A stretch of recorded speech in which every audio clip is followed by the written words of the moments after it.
Hi!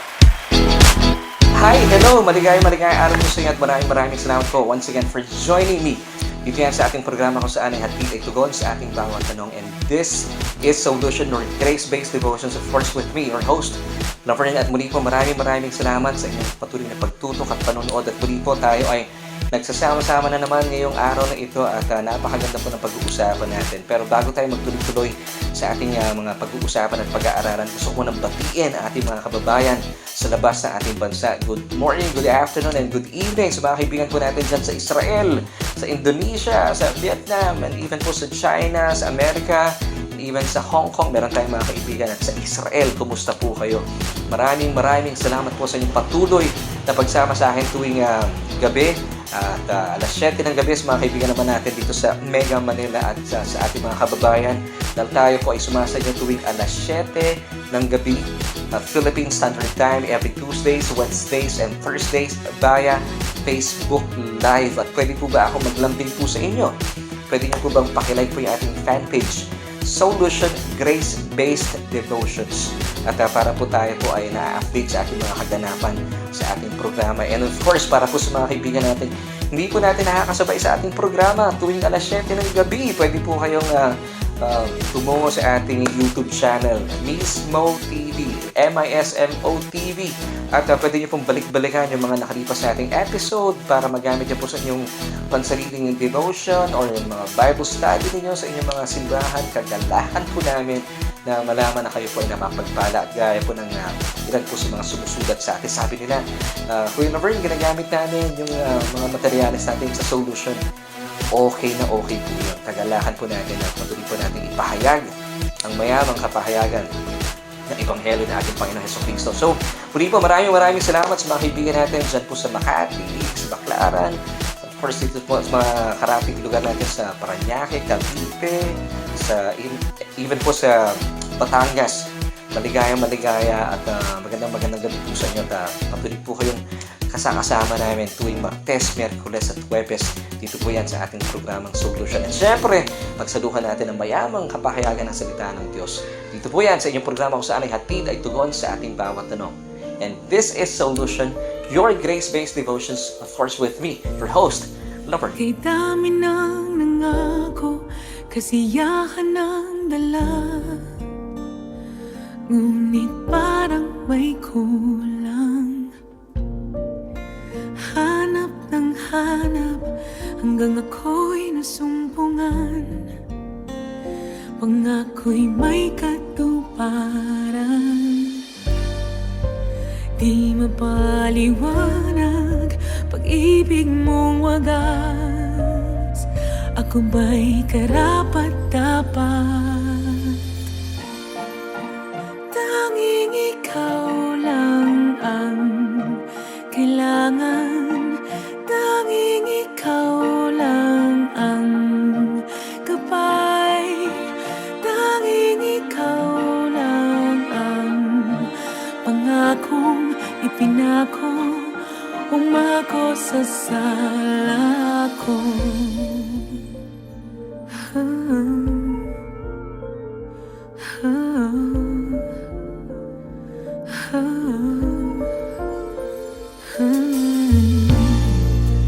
Araw-araw ako'y nababago ng pag-ibig mo. Kahit anong harapin, pangako mo magtatawid sa akin. Di mapaliwanag pag-ibig mong wagas. Ako ba'y karapat-dapat? Tanging ikaw lang ang kailangan. Tanging ikaw lang ang gabay.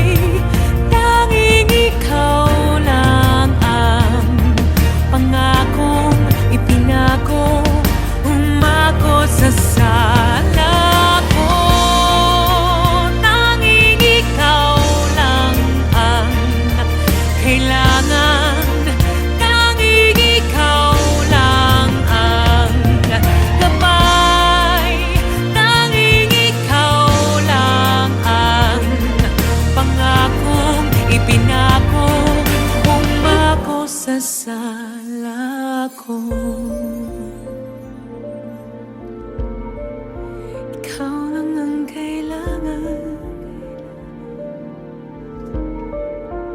Tanging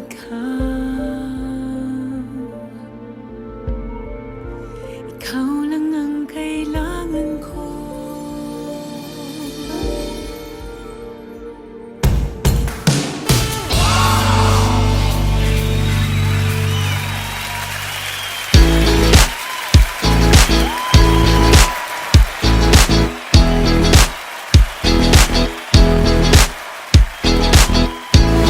At maraming salamat po sa awiting atin na pakinggan. Yan po ay nagatid sa atin sa ikalawang bahagi ng ating programa. Dito nga po yan sa ating programa kung saan ay hatid ay tugon sa ating bawat tanong. And this is SOULution, your grace-based devotions, of course, with me, your host, Verne. At tayo po nasa ikatlong araw na ng pag-aaral ngayong linggong ito. At ang pag-uusapan po natin ay napaka-importante. Alam kong katanungan po ito ng marami po sa atin. Dahil alam ko po na tayo po ay naisin natin magtagumpay at makalaya sa bagay na ito at gusto nating papurihan ng ating Panginoon Hesukristo. Subalit ang tanong ay paano? Paano nga ba talaga? Anong sistema? Anong pamamaraan? Well, ang good news po, meron pong ibinigay sa atin ng magandang balita ang ating Diyos pamagitan po ng ating Panginoong Hesukristo. At sa kanya pong ebanghelyo, iinog ang ating mga pag-uusapan. Kaya naman tawagin na po ang inyong pamilya, sina nanay, sina tatay, at simulan na po natin ating Bible study online habang hinahanda nyo na po yung mga ballpen at papel. At samahan na po ng Biblia, of course, dahil dito po iikot ang ating mga pag-uusapan. Diyan po tayo uhugot ng tugon sa ating mga tanong. Siyempre pa, ito na yung panahon para sa ating devotion. Of course, at dito sa inyo na ating programang SOULution.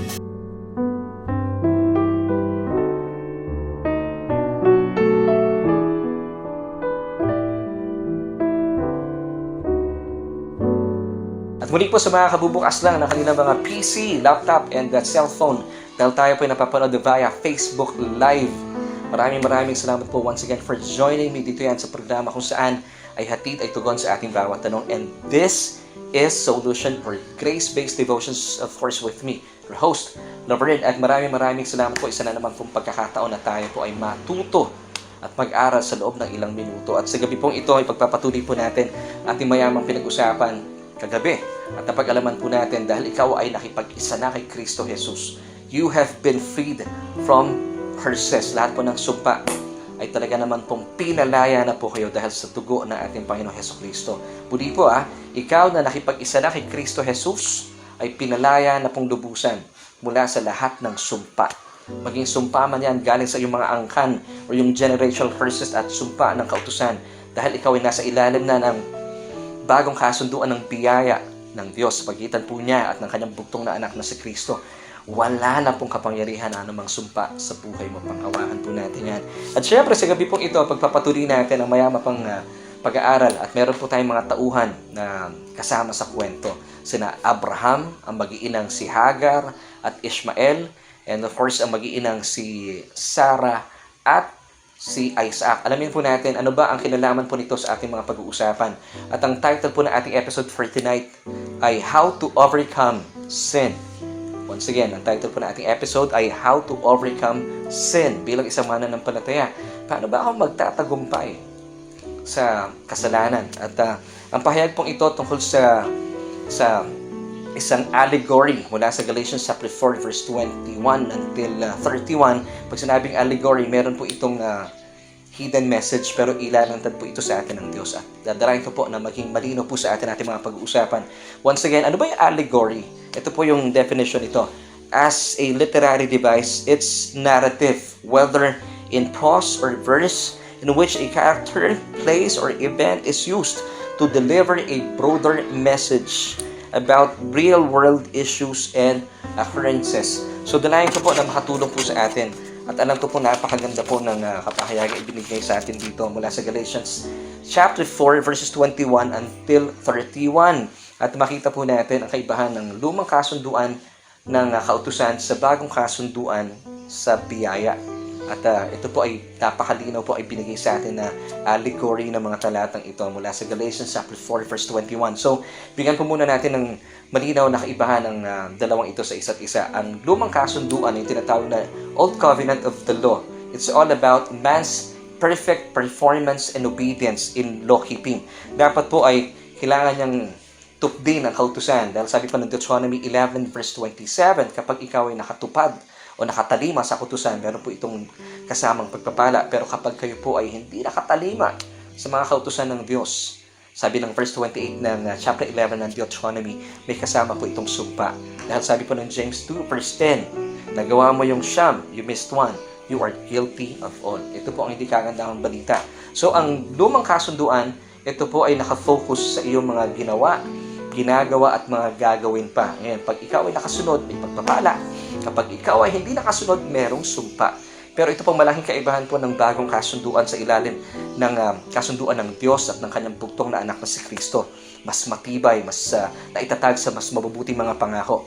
Ito po ay nakabase sa kanyang perfect performance and obedience to the will of the Father. At ito po ay naisakatuparan niya sa krus ng Kalbaryo. At para po mas maunawaan natin, nakafocus po ang ilaw sa mga tinapos na gawa ni Kristo. So ang bida dito si Kristo. Wow, so dapat po maintindihan natin. At ito nga po, iikot po dito ang pag-uusapan natin mula sa Galatians chapter 4 verses 21 until 31. So, ito nga po malaking difference po ng mga kasunduang ito at makita po natin at babasahin po natin at habang binabasa po natin, hihimay-himayin po natin mga talatang ating binabasa. Let's start with verse 21 of Galatians chapter 4. Tell me, you who desire to be under the law, do you not hear it the law? For it is written, sabi ng verse 22, that Abraham had two sons, the one by a bondwoman. Of course, ito po ay ang una niyang anak mula kay Hagar, ang kanilang katulong. Ang kanilang anak po ay si Ishmael. And the other by a free woman mula kay Sarah, ang kanyang legal wife. Ang anak naman po niya dito ay si Isaac. But, verse 23, he who was of the bondwoman was born according to the flesh. Ano po ibig sabihin nito? Dahil nangako po ang Diyos kay Abraham, sabi niya siya ay magiging ama ng maraming lahi. Subalit, nainip si Sarai. Sabi niya, ang tagal-tagal, tulungan na natin ng Diyos. At sabi niya kay Abraham, at alam niyo po ba ibig sabihin po ng pangalan niyang Sarai? Dominant woman. Siya po ay dominante. At inuutos-utusan lang niya si Abraham. At syempre, sabi ni Sarai, sipingan mo na yung ating katulong. Sabi ni Abraham, yes dear. At yun nga po naganap. At nanganak si Hagar at ang panganak, ang kanila pong anak ay si Ishmael. This boy was born according to the flesh. Pag sinabi natin flesh, it's man's propensity or nature to prove his ability to do. Talaga naman puro siya work talaga. Dapat ako na lang yan. Kagaya po nung naranasan po ni Abraham, inutusan siya ni Sarai, sumunod naman siya. At yun nga po, naisilang ang isang anak na sa ngalang si Ishmael according to the flesh. Ito po yung propensity ng tao to do. And he of the free woman through a promise. So dumating po ang pangako ng Diyos in the person of Isaac. Bagaman may edad na po si Abraham at si Sarah this time. Iba na po yung pangalan nila, Abraham and Sarah. Isinilang po ang anak nila dulot ng pangako ng Diyos sa kanila. And verse 24 tells us, which things are symbolic, allegory in different versions. Ibig sabihin po nito ay makita po natin ang ano bang sinasabi po, anong ibig sabihin ng tauhang sina Hagar at si Sarah. Verse 24 tells us, for these are the two covenants, the one from Mount Sinai. Ito po ay tumutukoy kay Hagar. And the other one naman is from Mount Zion, tumutukoy kay Sarah. So, this, the one from Mount Sinai, which gives birth to bondage, which is Hagar. For this Hagar is Mount Sinai in Arabia and corresponds to Jerusalem, which now is and is bondage with her children. But, verse 26, the Jerusalem above is free, which is the mother of us all. So muli po, para maunawaan po natin, ang allegory po or symbols po ni Hagar at ni Sarah, si Hagar po ay kumakatawan sa Mount Sinai, kung saan po ibinigay ang kautusan. Nung ibinigay po ang kautusan, nung bumaba si Moises, nakatayo po ang mga Israelita, nung kanyang ibinigay ang kautusan. According to Exodus chapter 32 verse 28, 3,000 died. So ang naidulot po ng kautusan ay kamatayan. Gaya po ng sinasabi ng 2 Corinthians chapter 3 Verse 7, it's the ministry of death. And verse 9 tells us, it is the ministry of condemnation. Samantala, ang pagsasalarawan naman po kay Sarah bilang Mount Zion. Alam niyo po ba, in Acts chapter 2 verse 41, when the Pentecost was fully come, sila po ay nasa upper room. Ang lugar po nito ay sa Mount Zion, at habang ang mga believers po doon ay nakaupo, ipinigay po ng Diyos ang kanyang banal na spirito. At ang mga naligtas po dito ay 3,000. So makita po natin, under the old law keeping covenant, nung ibinigay ang kautusan, 3,000 of these people died. Pero nung ibinigay po ang banal na spirito, in Acts chapter 2 verse 41, 3,000 ang naligtas. So ang tumutukoy po sa kautusan, kamatayan, it's the ministry of death. And ang tumutukoy naman po sa New Covenant of Grace, it's the ministry of the Spirit. Wow! So makita po natin ang malaking kaibahan. Now, tuloy po tayo in verse 28. Now, we brethren, as Isaac was our children of promise, but as he who was born according to the flesh, then persecuted him, was born according to the Spirit. Even so it is now. Alam niyo po, ang gap po ng edad ni Ishmael kay Isaac ay 15 taon. So napakabata po ni Isaac. Pero alam niyo po, sabi ng verse 29, bagaman 15 anyos na itong si Ishmael, pine-persecute niya po itong kanyang kapatid. Even as it is now, alam niyo po, sa panahon natin sa ngayon, na I believe marami po tayong mga kapatid na nagtuturo ng kautusan. Sila po ay talaga namang very sincere dahil gusto nila ang kanilang mga churchmates ay umayos at magtagumpay sa kasalanan. Pero ang ibinibigay po nilang turo ay yung kautusan. At marami pong tao ang namamatay ang kanilang puso at kaluluwa sa mga turong ito. At talaga namang pinaglalaban nila iyon. Pero alam mo, kung sa panahon po noon, pina-persecute ni Ishmael, kumakatawan sa kautusan ang kanyang kapatid na kumakatawan sa biyaya, ito rin po ang nagaganap sa panahon sa ngayon. Dahil ang mga tagapagpahayag ng biyaya na kagaya ko po, ay talagang pina-persecute po kami ng mga tagapagturo na kautusan. Well, ito po ay ibinibigay ko lang po para makita natin kung gaano po katotoo ang salita ng Diyos. Dito pa lang, noon araw pa lang nangyayari na, until today, nangyayari na po. Gusto kong basahin once again, verse 29. But as he who was born according to the flesh, then persecuted him who was born according to the Spirit, even so it is now. Nevertheless, verse 30 tells us, what does the scripture say? Cast out the bondwoman and her son, for the son of the bondwoman shall not be heir with the son of the free woman. Ngayon, dito po malalaman natin, dahil meron tayong mga katanungan. How to overcome sin. Alam ko bilang mananampalataya, kayo po ay may mga katanungan sa buhay. At naglista po ako ng 3 dito. Once upon a time, tinanong ko rin po ito. At sabi po nung verse na binasa natin in verse 30, ang anak daw po ni Hagar na si Ishmael ay hindi po tagapagmana kagaya ni Isaac mula sa mga pangako. Ngayon, may mga mananampalataya, bakit hindi po nagtatagumpay sa buhay? Dahil sabi nga po ng ating mga binabasa ito mula sa Galatians chapter 4, verses 21 until 41. Meron po silang isang ama, si Abraham, pero magkaiba yung ina. Yung isa si Hagar, at nandito nga po si Ishmael. At ito po ay tumutukoy sa kautusan o sa Mount Sinai. Samantalang isa namang anak mula kay Sarah, the legal wife, nandun po ang kanyang anak na si Isaac mula sa Mount Zion. At nasa kanya po ang lahat ng pangako. Siya po ay tagapagmana. Ito pong si Ishmael, sabi ng talatang binasa natin kanina in verse 30 ng Galatians chapter 4, kailanman hindi po siya magiging tagapagmana at sila po ay pinalayas ng Diyos mula sa tahanan ni Abraham. Now, ilan po sa mga nilista ko mga katanungan na alam kong katanungan ko before at alam kong katanungan nyo sa ngayon, na ito yung mga kung kailan ako naging Kristiyano questions ay sasagutin po na ating episode for tonight. Once again, ang title po ng episode natin for tonight, How to Overcome Sin. And ilan po sa mga katanungan ito, bakit kung kailan pa ako naging Kristiyano, lalo akong naghirap? Hindi po ba natanong natin yan? Kung kailan ako tumanggap sa Panginoon, ba't lalo ako nahihirapan? Number 2, kung kailan ako naging Kristiyano, bakit punong-puno ng guilt at condemnation ang aking isipan at puso? Hindi po ba? Naranasan nyo rin po yan? Ibang pagpasok mo pa lang sa church, masaya ka. Paglabas mo, nawala yung kagalakan mo, parang lalo bumigat yung pakiramdam mo eh. Number 3, bakit kung kailan ako naging Kristiyano, lalo akong naging talunan sa kasalanan? At bakit lalo akong nakikipaglaban at nakikipagpaligsahan? Well, ang pangkaraniwang sagot po ng relihiyon sa atin, ganyan talaga. Ikaw ay binibira ng kalaban. Pero, itong sinasabi nila, dapat pag-igihan mo, sikapin mong labanan ng kasalanan para ikaw ay maging kalugod-lugod sa Diyos. Ngayon, pag pinapakinggan po natin mga ganitong klaseng pahayag, tunog tama, pero sa totoo lang mali. Ngayon, alamin po natin ang katotohanan. Ito po yung pangkaraniwang tugon sa atin ng relihiyon. Pero, hayaan po natin ang Biblia, ang salita ng Diyos, ang magbigay po ng tugon sa ating mga katanungan.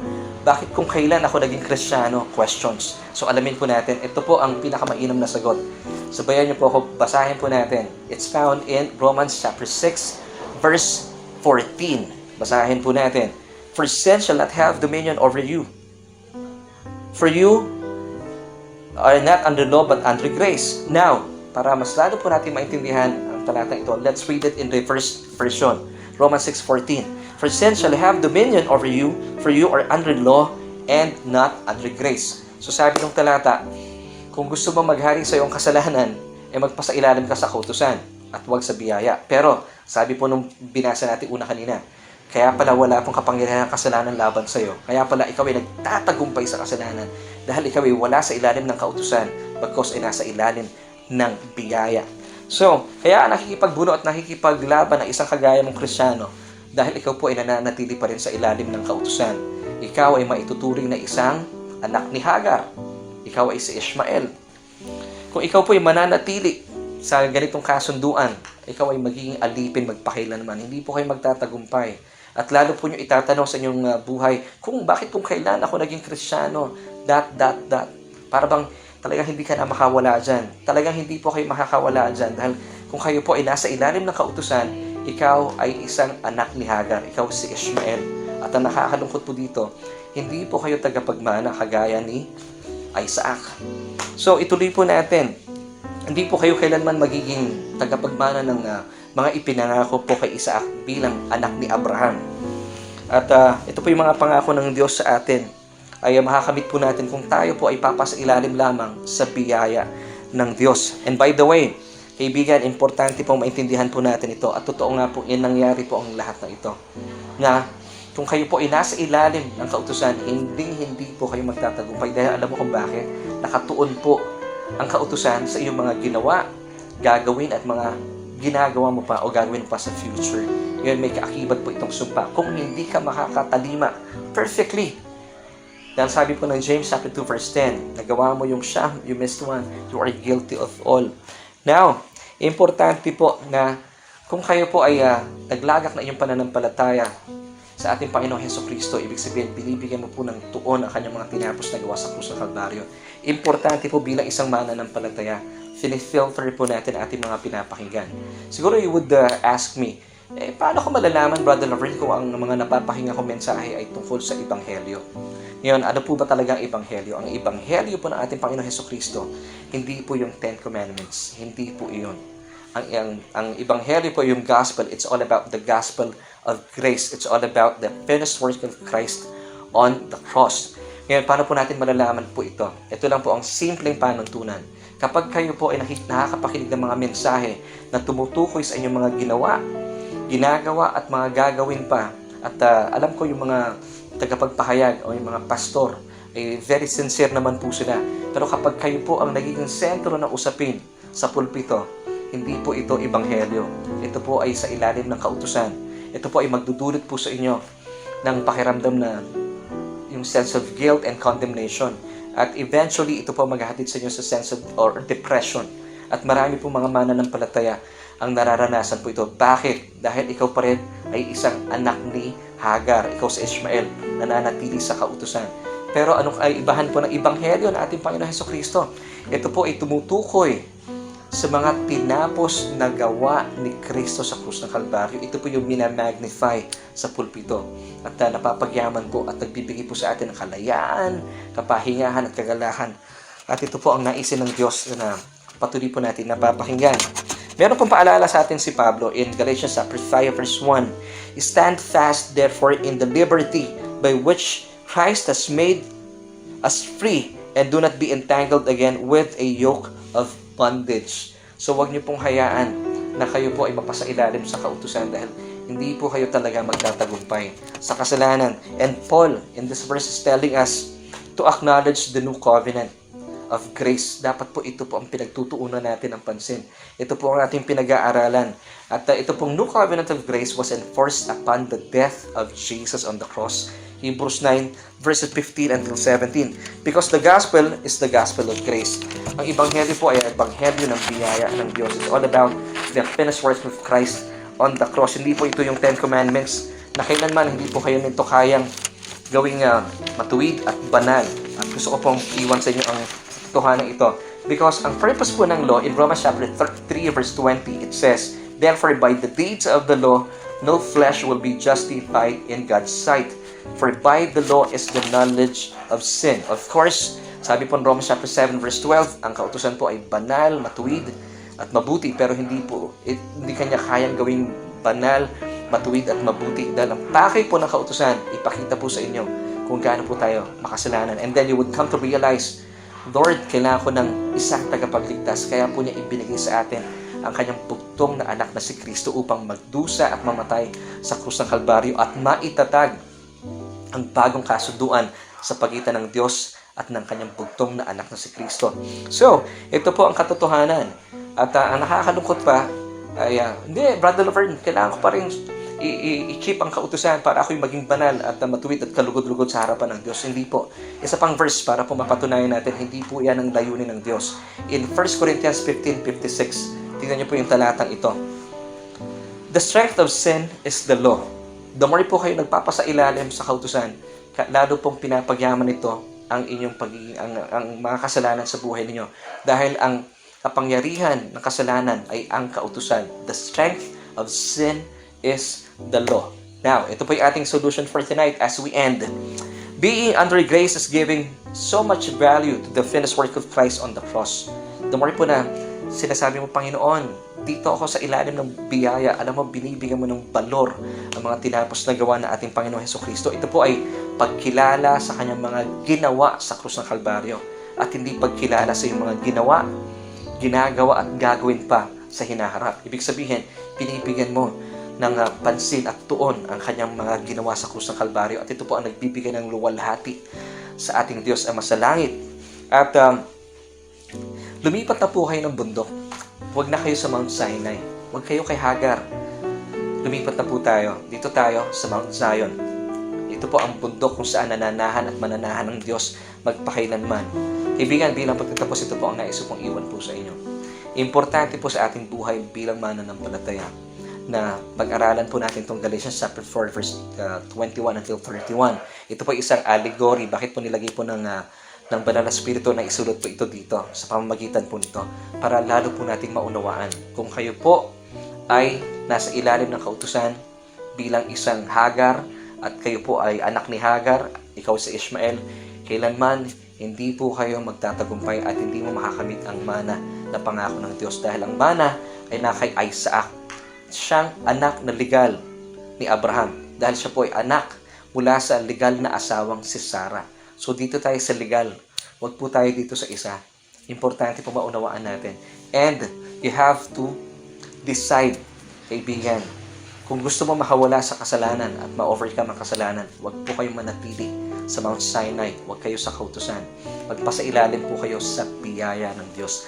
Once again, last verse for tonight, Romans chapter 6, verse 14. For sin shall not have dominion or shall not have power over you, because you are not under the law, but under grace. So, the more po tayo, naiintindihan po natin ito, ito pala ang pamamaraan ng Diyos, ito ang pamamagitan.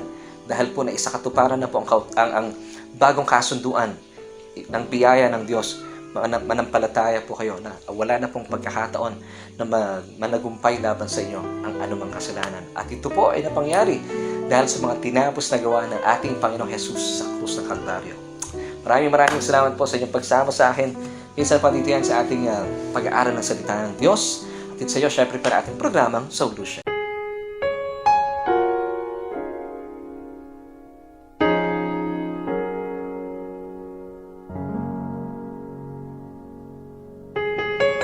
At kaibigan, maraming salamat po dahil napakaganda po na ating mga pinag-usapan. Ito po yung pamamagitan ng Diyos para tayo managumpay sa kasalanan. Ang simple pong panuntunan at sistema ginawa ng Diyos dahil po sa mga tinapos na gawa ni Kristo. At naranasan po natin at tayo po ay nasa ilalim ng kanyang biyaya. Alam ko kaibigan, nag-umapaw po ang puso mo sa kagalahan dahil meron na pa ng ginawa ang Diyos sa pamagitan ng kanyang anak. So kaibigan, samahan niyo po ako. Tayo po ay dumulog at magpasalamat sa kanya. Let's pray. Aba, maraming salamat po sa isa na namang edisyon ng aming programa na kami po ay pinagyaman mo sa napakapayak na katotohanan ito. Bagaman marami po sa mga kapatiran namin ang nakikipagpuno, nakikipaglaban sa buhay at hindi po sila magtagumpay laban sa kasalanan. Salamat o Diyos sa talata mula sa Romans chapter 6 verse 14. Kami po ay sabiang nananagumpay laban sa kasalanan dahil wala na po kami sa ilalim ng kautusan. Pagkos kami po ay nasa ilalim na ng biyaya ng aming Panginoong Hesukristo. Dulot ng kanyang mga tinapos na gawa sa krus ng Kalbaryo bilang kanyang pagsunod sa iyong dakilang layunin at kalooban na siya po ay ipanganak upang magdusa at mamatay alang-alang sa aming mga kasalanan. At makalipas ng 3 araw, siya po ay nabuhay na maguli bilang pagkilala na kami po mga naglagak na aming pananampalataya sa inyo ay itinuturing ng matuwid sa inyong harapan. Aming Diyos, maraming salamat po dahil sa katotohanan ito, kami po ay nabubuhay at mamumuhay na may kagalahan at kapayapaan at kami po ay nananagumpay at wala na pong laban sa amin ang anumang kasalanan. Salamat po o Diyos at maging dahilan po ito para po sa isang kaibigan na nanonood sa mga oras na ito na makita po niya ang inyong labis at lubos sa pagmamahal sa Kanya at may kalayaan na po siyang mamuhay sa araw-araw dahil sa mga ginawa at tinapos ni Kristo sa krus ng Kalbaryo. Salamat po sa iyo, O Diyos. Ito po aming sawat panalangin sa matamis na pangalan ng aming Panginoong Jesus. Amen.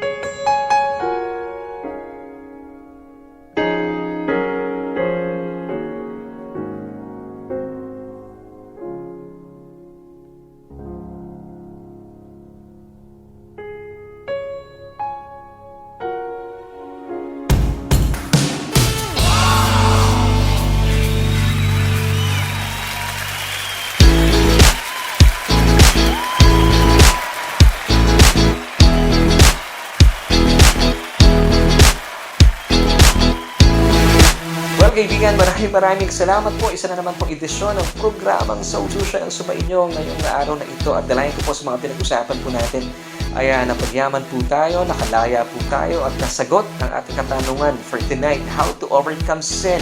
Ito nga po yung title ng ating episode at maaari niyo po itong ibahagi sa inyong mga kaibigan na talaga naman po nag-i-struggle sa kanilang buhay bilang isang mananampalataya. Ang katotohanan po dahil sa biyaya ng Diyos ng kanyang bugtong na anak na si Kristo Jesus, meron na po siyang isinakatuparan sa krus ng Kalbaryo. Kaya naman ikaw ay nananagumpay na sa kasalanan. Once again, Romans chapter 6 verse 14, For sin shall not have dominion over you. Why? Reason, for you are not under law, but under grace. Kung kayo po ay nasa ilalim ng biyaya ng Diyos, sabihang nananagumpay po kayo at wala na pong laban sa inyo ang anumang kasalanan. Praise God. At maraming salamat po sa inyong pagsama sa akin. Sa araw na ito, nais ko rin pong pasalamatan ng aking anak, si Kuya Huwebes, ang ating technical director. And of course, bilang pagtatapos, narito po ang 3 John chapter 1 verse 2, Beloved, ikaw yan, I wish above all things that you may prosper and be in health, even as your soul prospers. Bye!